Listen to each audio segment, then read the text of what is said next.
لبيك اللهم لبيك لبيك لا شريك لك لبيك إن الحمد والنعمة لك والملك لا شريك لك لبيك اللهم لبيك لبيك لا شريك لك لبيك لبيك اللهم لبيك لبيك لا Ya, Assalamualaikum warahmatullahi wabarakatuh. Kembali kita bersama di acara Apa Kabar An-Nur untuk edisi hari ini. Dan hari ini kita akan membahas seputar biaya penyelenggaraan ibadah haji atau BPIH dan juga Badan Pengelola Keuangan Haji atau BPKH. Nah, saat ini kita sudah bersama CEO PT An-Nur Ma'arif Haji Bunyamin M. Yapid LC MH. Ya, Assalamualaikum Pak Haji. Waalaikumsalam warahmatullah. Seperti tema kita hari ini bahwa seputar biaya penyelenggaraan ibadah haji, bisa mungkin dijelaskan apa sih itu BPIH? Oke. Bismillahirrahmanirrahim. Assalamualaikum warahmatullahi wabarakatuh. Alhamdulillah wassalatu wassalamu ala rasulillah. Subhanaka la ilma lana illa ma 'allamtana innaka antal alimul hakim. Apa kabar semua? Apa kabar jamaah Nur? Alhamdulillah. Jadi BPIH itu biaya perjalanan ibadah haji. Jadi ada dua tahapan. Jadi ada tahapan setoran awal untuk mendapatkan porsi antrian. Jadi kalau haji reguler dulu itu 20 juta, kemudian aturan baru menjadi 25 juta. Itu setoran awal.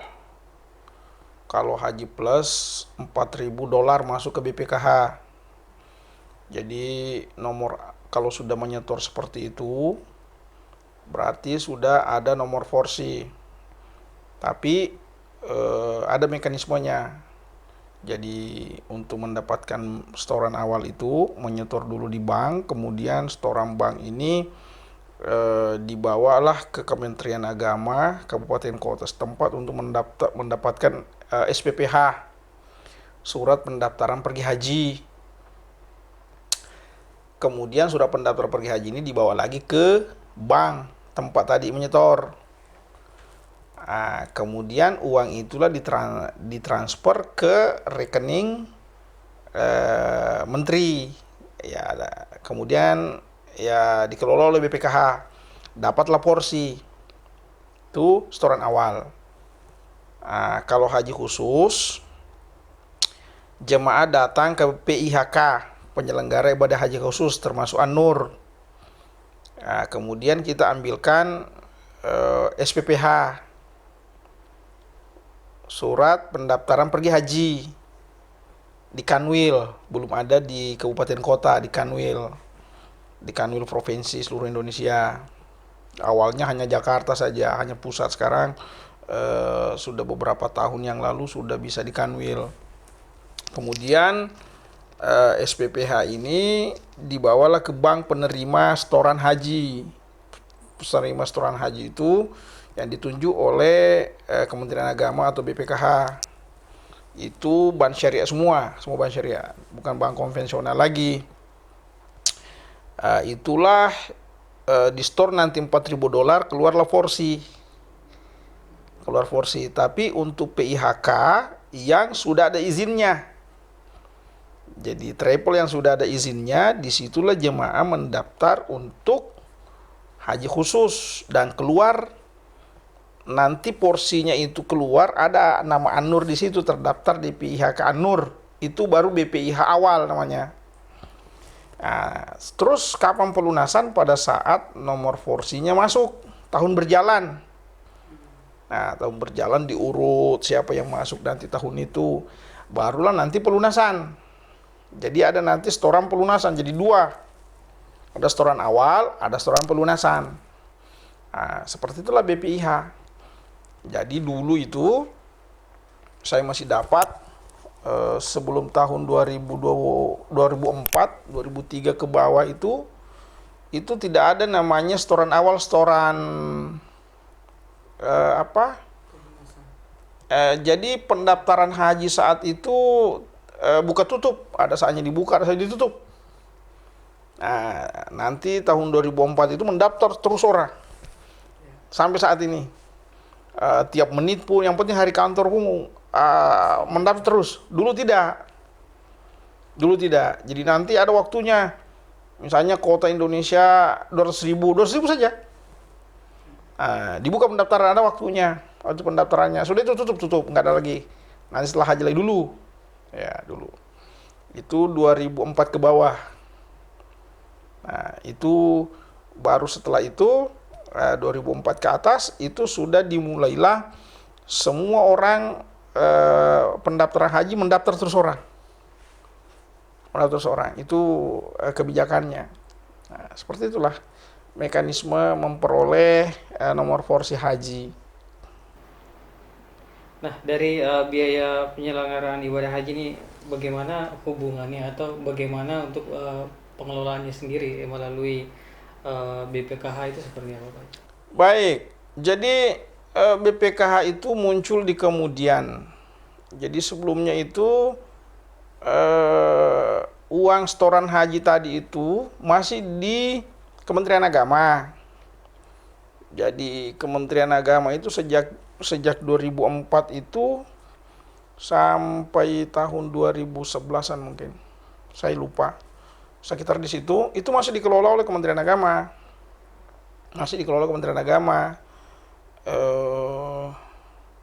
Kemudian dirubah menjadi dibuatlah badan namanya BPKH untuk mengelola khusus. Jadi uang yang tadi di Kementerian Agama itu dikelola oleh BPKH. Jadi kalau berbicara tentang cara pengelola, jadi kalau BPKH katakan sekarang bahwa ini kita pengelolaannya sudah bagus, ya benar. Karena pada saat di Kementerian Agama itu belum dikelola secara maksimal seperti sekarang. Jadi kalau BPKH katakan kita sudah kelola baik, ya benar. Karena daripada dulu waktu masih di Kementerian Agama belum dibentuk BPKH, itu antara dikelola dan tidak. Jadi kita tidak tahu bagaimana pengelolanya, pengembangan dananya saat itu. Apakah penempatan saja di bank-bank biasa, itu sehingga kemudian dibentuklah badan BPKH. Itu mungkin tahun 2011 atau 2013, kira-kira tahun segitu, saya lupa pastinya. Nah, sampai saat ini BPKH. Jadi BPKH itu kalau kita lihat Undang-Undang tahun 34 2014, itu salah satu pekerjaan BPKH itu adalah menerima setoran BPIH, itu tadi BPIH yang kita bilang, kemudian mengembangkan itu uang. Lari ke infrastruktur juga begitu. Nanti kita berbicara tentang infrastruktur. Jadi itu amanahnya mengembangkan. Bagaimana uang ini berkembang. Tadi waktu di Kementerian Agama, jadi mungkin tidak terlalu berkembang. Sehingga setelah dibentuk badan, salah satu amanahnya BPKH ini di Undang-Undang Nomor 34 itu tahun 2014, salah satu amanahnya itu mengembangkan, kemudian mempertanggungjawabkan. Tapi BPKH ini dalam Undang-Undang 34 tahun 2014 itu mandiri di bawah naungan menteri. Kemudian di pasal berikutnya itu saya sudah pelajari betul itu Undang-Undang Nomor 34 tahun 2014 tentang BPKH. Di pasal berikutnya itu menteri siapa? Di situ diterangkan salah satu pasalnya bahwa menteri yang mengurusi haji dan agama, berarti menteri agama dong. Dan bertanggung jawab langsung ke presiden. Itu bunyi salah satu pasal di Undang-Undang Nomor 34 tahun 2014. Kemudian itu pengembangan. Jadi itu tugas BPKH, bagaimana uang setoran jemaah tadi ini, BPIH setoran awal ini dikembangkan. Supaya ada, ya katakanlah optimalisasi bahasanya. Ya kalau bahasa optimalisasi dalam bahasa konvensional bunga. biaya lebih. Kalau bahasa syariahnya bagi hasil. Tapi saya lihat BPKH membahasakannya optimalisasi. Bukan bunga, bukan bagi hasil, tapi optimalisasi. Saya tidak tahu latar belakang apa yang membedakan bunga bagi hasil dan optimalisasi, saya nggak tahu. Apa bedanya bahasa itu. Nah, itulah salah satu tugas BPKH. Jadi sekali lagi kalau BPKH katakan ini kita sudah menjalankan undang-undang, itu benar. Karena dia sudah mengembangkan. Nah, pertanyaan, apakah seketika itu BPKH pakai untuk infrastruktur? Nah, ini kan yang berkembang di media, di medsos. Jadi kalau ada yang mengatakan bahwa dipakai untuk infrastruktur, mungkin juga itu benar. Karena ya mungkin melihat video yang beredar Pak Ma'ruf Amin, Pak Wapres kita katakan bahwa boleh, ya kan? Saya sudah tanda tangan investasi sukuk, SBSN, surat berharga syariah negara. Ya boleh dipakai untuk infrastruktur, itu kan yang beredar kan ya. Jadi kalau ada yang mengatakan bahwa dipakai infrastruktur, ya bisa saja benar, ya kan? Tapi kalau BPKH katakan tidak dipakai infrastruktur, bisa juga benar. Kok bisa? Cara pandangnya gini, BPKH itu dalam mengembangkannya, saya melihat tidak langsung membiayai proyek, tidak secara langsung. Berarti benar bahwa ini dana haji ini BPKH tidak investasikan ke infrastruktur, benar juga. Karena tidak ada, misalnya saya kontraktor, saya membangun proyek bandara, saya butuh misalnya uang 10 triliun, saya minta dana ke BPKH, itu tidak ada investasinya segitu, nggak ada. Tapi kalau berdasarkan investasi ke sukuk negara, itu ada pernyataannya. Bahwa sampai 60%. Kalau sampai 60% berarti kurang lebih 100 triliun dong. Ke sukuk negara. Kalau sudah masuk sukuk negara, yang setahu saya ya, sukuk itu adalah bisa ditarik dalam jangka panjang, dalam jangka kan nggak bisa. Nah, kalau sudah masuk dalam sukuk itu, setahu saya ya, karena kebetulan saya juga termasuk masih mahasiswa, mungkin ini tentang, saya sekarang selesaikan disertasi doktor saya tentang perbandingan sebuah undang-undang konvensional dan syariah. Jadi di situ saya menggali beberapa teori kebijakan. Makanya kalau saya berbicara tentang kebijakan-kebijakan, itu mungkin karena latar belakang saya banyak mempelajari sekarang teori kebijakan dari segi perbankan syariah dan segi perbankan konvensional. Nah, itu yang saya selesaikan sekarang disertasi doktor saya. Jadi kalau melihat seperti itu, bisa saja karena BPKH sudah investasikan uang jemaah itu di sukuk negara, jadi sebagai penerima investasi, ya terserahlah mau diapain. Mau dipakai membangun infrastruktur, atau mau dipakai beli saham Freeport misalnya, atau mau dipakai bangun bandara, atau bangun pelabuhan, ya kita tidak tahu. Karena tergantung yang menerima investasi kan, itu kan saya sudah tulis juga. Jadi kalau mengatakan bahwa apakah dibangun infrastruktur, ya bisa saja dengan teori perjalanan uang tadi. Iya kan? Nah sekarang kalau tidak dibangun infrastruktur, terus bagaimana caranya negara mengelola uang yang hampir 60%, kalau kita lihat pernyataan-pernyataannya, setahu saya dulu cuma 30% diinvestasikan ke suku negara, tapi saya melihat akhir-akhir ini pernyataan-pernyataan orang BPKH sendiri itu sampai 60% diinvestasikan ke suku negara. Diinvestasikan suku negara itu 60%, berarti ya hampir 10 triliun lah. Hampir 10 triliun tersimpan, dan itu sudah, ya kalau sudah masuk di situ di kas negara, ya berarti dari segi aman. Jadi kalau BPKH katakan aman, ya aman. Karena uang itu akan tidak ada kalau hilang ini negara. Itu modelnya. Tapi permasalahannya adalah, jadi kalau di buku rekening, ya kan, buku rekening ada nggak? Ada. Tapi kalau mau mengambil seketika itu mungkin berat. Ya kan? Kalau BPKH katakan aman, ya aman karena pencatatannya ada. Uang itu ada. Tapi seketika itu mau diminta, satu hari saya mau ambil 100 triliun, negara bisa nggak? Ini kan seperti itu modelnya. Saya misalnya punya uang di bank saja, di bank-bank biasa saja kan ada waktunya.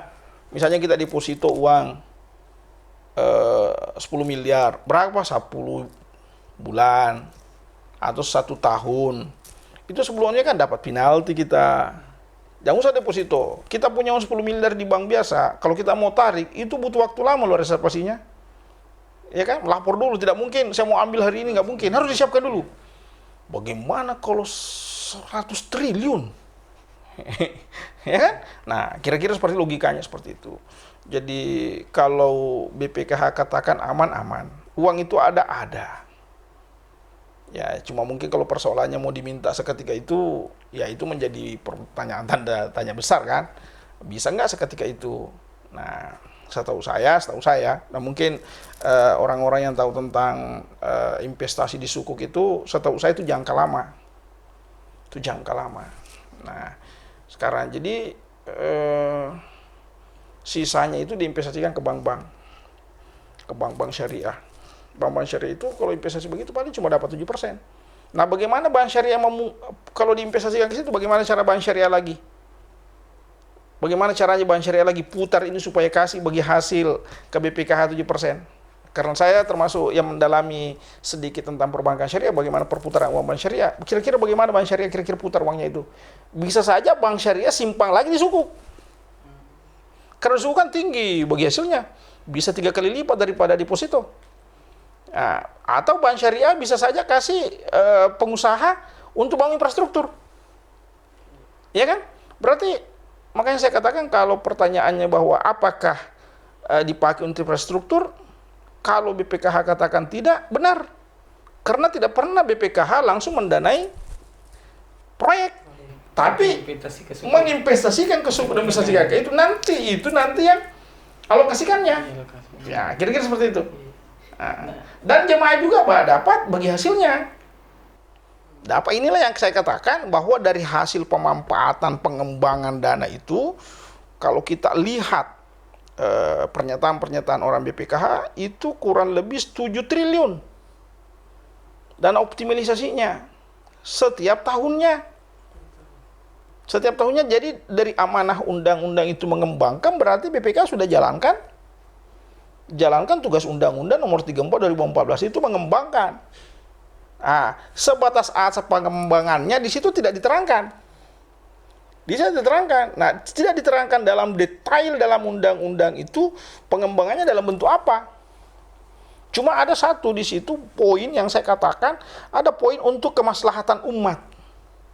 Nah, disinilah saya pernah katakan bahwa kalau begitu, kenapa kita tidak bentuk bank syariah haji? Kenapa kita harus nebeng ke bank-bank syariah lainnya? Kenapa kita tidak bentuk bank haji syariah saja? Supaya kita lebih ketahuan bahwa umat Islam ini kuat loh. Bukan hanya kita di Indonesia ini banyak umat muslimnya, memang uang tak banyak. Umat muslim banyak uangnya. Coba misalnya BPKH masukkan di investasi sukuk, itu kan boleh katakan jemaah muslim yang pinjamkan uang negara gitu loh. Tapi tidak kelihatan. Nah, kira-kira kalau kalau misalnya BPK ke depan akhirnya memang memberikan terobosan baru membentuk bank haji syariah. Nah, kira-kira apa yang bisa didapatkan atau nilai poin plus apa yang kira-kira bisa didapatkan dari hal tersebut? Begini, saya pernah katakan begini. Kalau begini undang-undangnya 34 2014, bagi saya ini ya mungkin bisa teman-teman ahli tata negara bisa mempelajari undang-undang ini. Menurut saya undang-undang ini sebenarnya gantung juga. Ya kalau bahasa ininya kan banci juga ini. Kenapa saya bilang ya posisi BPKH ini dalam segi hukum tata negara mungkin bisa dikaji. Kalau menurut saya ini ngambang juga, ya kan? Ngambang juga. Nanti kita jelaskan kenapa ini undang-undangnya ini ngambang. Karena pemikiran saya mendorong bagaimana kalau BPKH itu bentuk ban haji, gitu loh. Nah, sehingga saya pernah katakan kalau tugas BPKH hanya menerima, mengembangkan, dan cara pengembangannya hanya investasi saja, simpan di sukuk, simpan di bank syariah, itu gampang. Tidak mesti orang pintar di situ. Kenapa? Kan tinggal menerima, kemudian simpan di sukuk, simpan di itu, bagasinya tidur. Ya kan? Logikanya kan begitu. Berarti mudah banget pekerjaan ini. Mudah sekali pekerjaan ini. Ya enggak? Jadi ada. Jadi tatkala pernah saya suarakan, bukan hanya di media ini, saya pernah diundang rapat Dewan Pengawas BPKH Syariah, BPKH, Dewan Pengawasnya. Dewan Pengawasnya. Saya katakan bahwa kalau begini modelnya, ini gampang. Nggak mesti orang pintar di sini. Nggak mesti ahli keuangan di sini. Kenapa? Menerima uang, investasi, catat, selesai, tunggu bagi hasil. Kalau begini ya, jadi terlalu enak di BPKH itu, hanya masukkan sokok, masukkan ini. Tidak, jadi pengembangannya. Saya bagaimana caranya? Kenapa kita tidak beli pesawat? Garuda yang sekarang morak-marik ini dengan utangnya, kenapa kita tidak buat airline? Karena di situ kalau kita pelajari itu pasal, saya tadi sudah beberapa kali saya pelajari, meskipun mungkin saya belum hafal semua pasal-pasalnya. Di situ asas manfaat untuk umat muslim. Sekarang apa manfaatnya? Setelah pengembangan itu apa manfaatnya untuk umat muslim? Bisa ditunjukkan kita. Paling DAU, dana abadi umat. Dana abadi umat yang dikirim ke pondok-pondok. Itu salah satu pemanfaatannya. Mungkin pemanfaatannya juga mungkin membangun asrama haji, mungkin. Membangun kantor-kantor haji. Itu salah satu pemanfaatnya kemaslahatan umat. Nah sekarang itu salah. Saya tidak mengatakan salah, tapi mungkin kalau misalnya asas pemanfaatan itu kita coba lihat membentuk pemanfaatan untuk jemaah, karena di situ ada salah satu pasal di situ tentang boleh katakan aset BPKH. Sekarang kita mau tanya, ada apa aset BPKH? Yang ada kan cuma investasi saja. Saya pernah katakan, bagaimana kalau kita buat haji, buat pesawat haji. Ya kalau tidak bisa kita beli sahamnya salah satu airline besar, ya kita buat saja. Ternyata saya dapat teman saya yang petinggi Garuda katakan pernah orang BPKH ingin mencarter pesawat Garuda, tapi setelah dihitung-hitung profitnya rendah. Sehingga dia mundur. Ya, itu terlalu enak menerima bagi hasil yang tinggi. Ya kan, memang kan kalau pesawat itu, bisnis airline itu kan memang di situ ada asas kehati-hatian memang. Tapi permasalahan saya, kalau alur pemikiran saya katakan bahwa saatnya Undang-Undang Nomor 34 Tahun 2014 ini perlu di-upgrade, perlu di-update lagi. Jadi bisa kita kaji dari orang-orang para pakar ahli tata negara, bisa kaji undang-undang itu. Bagaimana ada titik lemahnya undang-undang itu. Saya melihat ada titik lemahnya undang-undang itu. Nah, makanya kenapa saya mendorong untuk membuat ban haji. Coba misalnya kalau kita ilustrasi ya ban haji. BPKH menempatkan uangnya di bank. Kemudian bank ini juga tempatkan nanti di sukuk, baru tinggi bagi hasil. Tapi apakah kita ini mau melihat, kalau saya punya teori the power of money, kekuatan uang itu ada. Kita ini punya uang banyak, tapi kayak kita tidak punya kekuatan. Berarti dengan teori ini kita kalah. Coba misalnya kalau kita buat ban haji, kemudian investasi beli hotel di Saudi. Kemudian kemaslahatan umat berdasarkan Undang-Undang Pasal 34, Undang-Undang 34 2014 itu. Kalau kita beli hotel misalnya ya, misal 50 hotel di Arab Saudi misalnya, 50 Madinah, 50 Mekah. Ini kan investasi. Jadi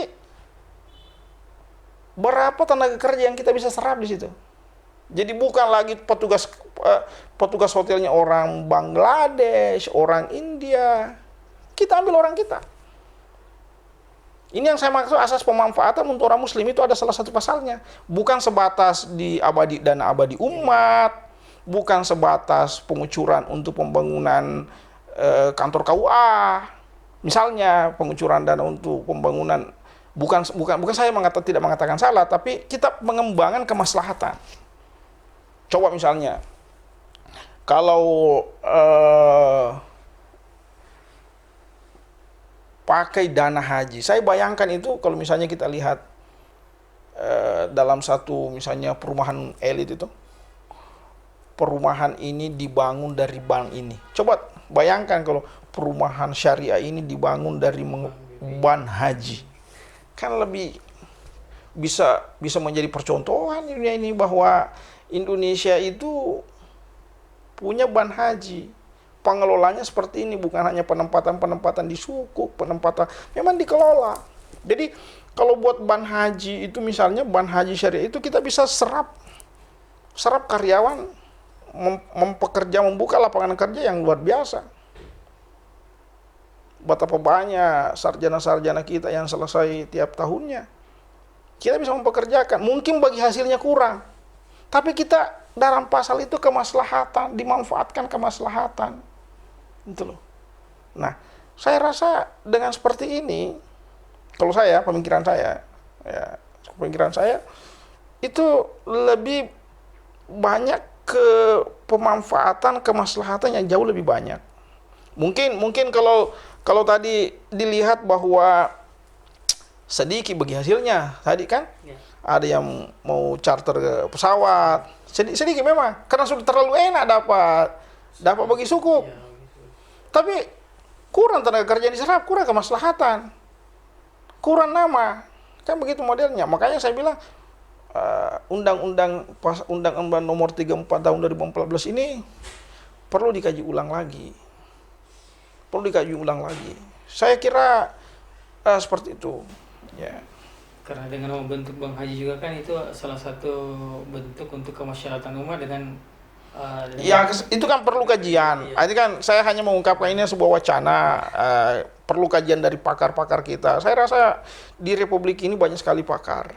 Makanya kita manfaatkan pakar itu mengkaji dari sudutnya. Saya karena coba 7 triliun menurut ungkapan orang BPK sendiri, 7 triliun itu setiap tahun adalah optimalisasinya. Kalau kita kali-kali tadi, kalau 70 juta kali 260 ribu berapa tadi? 17 triliun. Berarti kurang lebih 17 triliun. Hanya kurang lebih 17 triliun itu kalau berdasarkan kali-kali itu tadi, BPKH persiapkan tiap tahunnya untuk mendanai haji. 17 triliun itu dampaknya dari mana? Itu pendaftar baru, BPH baru itu setoran awal setiap tahunnya, itu sampai 700 ribu orang. 500 ribu sampai 700 ribu. Itu sampai 10 triliun loh. Uang baru yang masuk. Jadi tidak mesti diganggu yang sukuk tadi itu, yang sudah 100 triliun lebih itu tidak diambil lagi, tidak diganggu gugat lagi itu karena ada dana baru.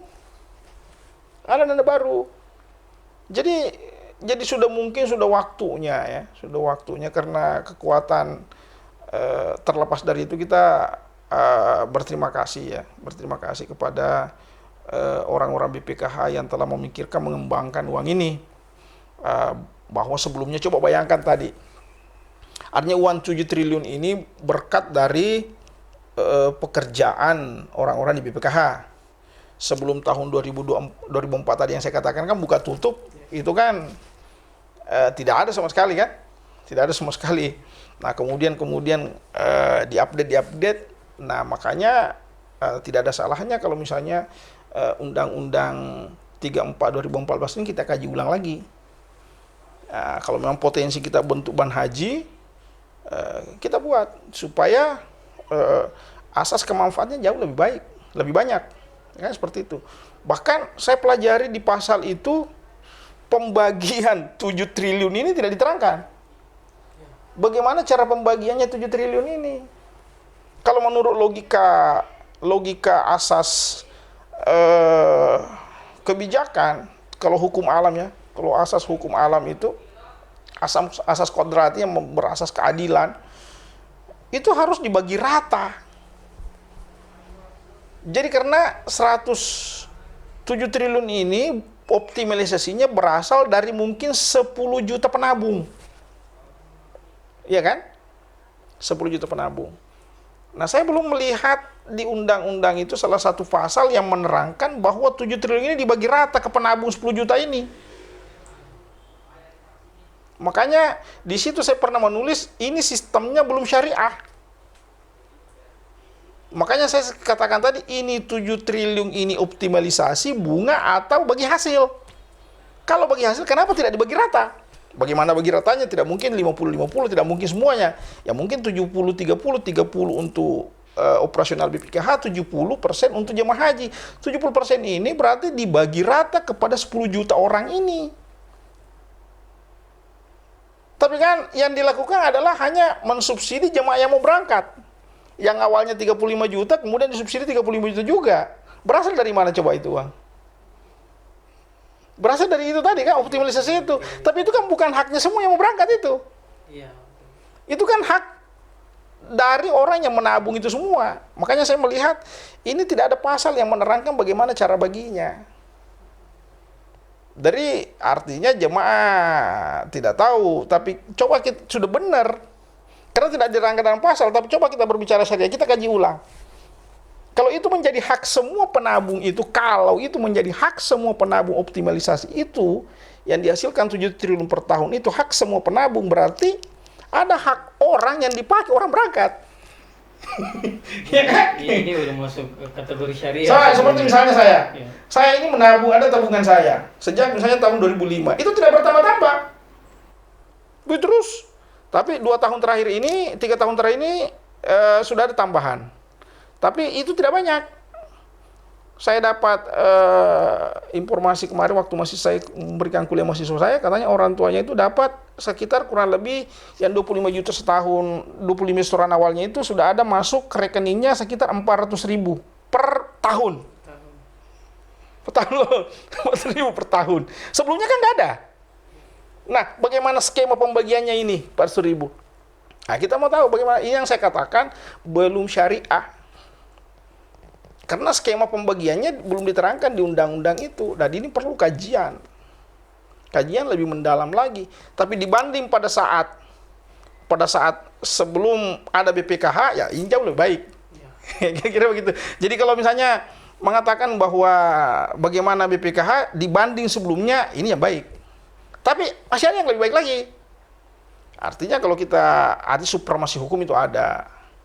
La tunkiru tagiril ahkam bi tagiril azman. Hukum berjalan sesuai dengan perkembangan zaman. Yang seperti itu. Makanya tidak menutup kemungkinan kita kembangkan sistem pengelolaan dana haji ini. Itu loh. Jadi ini ada dua yang tadi cukup menarik, bahwa ini ketika BPKH membentuk sebuah bank haji, dan kedua ini dikelola dengan secara syariah seperti itu, Pak. Iya.